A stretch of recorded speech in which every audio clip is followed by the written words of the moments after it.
আজকের রেসিপি হচ্ছে orange pudding. লাগছে 3টে অরেঞ্জ জুস, হাফ কাপ চিনি। এই জুসটাকে একটু ঘন করে নিতে হবে, যেটা আমি পরবর্তীতে আমাদের পুডিংয়ে ইউজ করব। তো এটা ঘন হয়ে গেছে, ঠান্ডা করে রেখে দেবো। এখন সাইড বাই সাইড আমি দুধ বসিয়েছি। দুধ অলরেডি আমি আগেই বয়েল করে রেখেছি একটু ঘন করে। এখন আবার একটু বয়েল করে এর মধ্যে 50 গ্রাম মতো কনডেন্স মিল্ক দিয়ে দিচ্ছি। তারপরে 1 চিমটি নুন, আদার রস, আদা গ্রেট করে রেখেছি সেই রসটাকে, রস বলতে একটু জল দিয়ে একটু ছেঁকে নিয়েছি, ভালো করে নেড়ে নিতে হবে।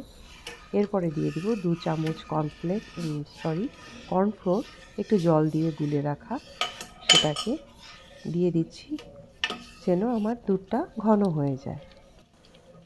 এবার দিয়ে দিতে হবে যে জুসটাকে আমি ঘন করে রেখেছিলাম, সেটা মিশিয়ে দিতে হবে দুধের সঙ্গে। মোটামুটি পুরোটাই লেগে যাবে, একটু জাস্ট আমি বাঁচিয়ে রাখবো।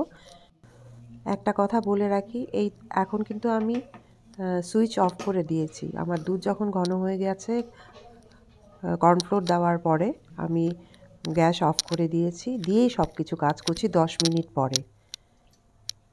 এখন আমি পাল্প দিয়ে দিলাম, ফ্রেশ পাল্প অরেঞ্জের, আর একটু লেমন জেস্ট, সেটা হচ্ছে গন্ধরাজ লেবু।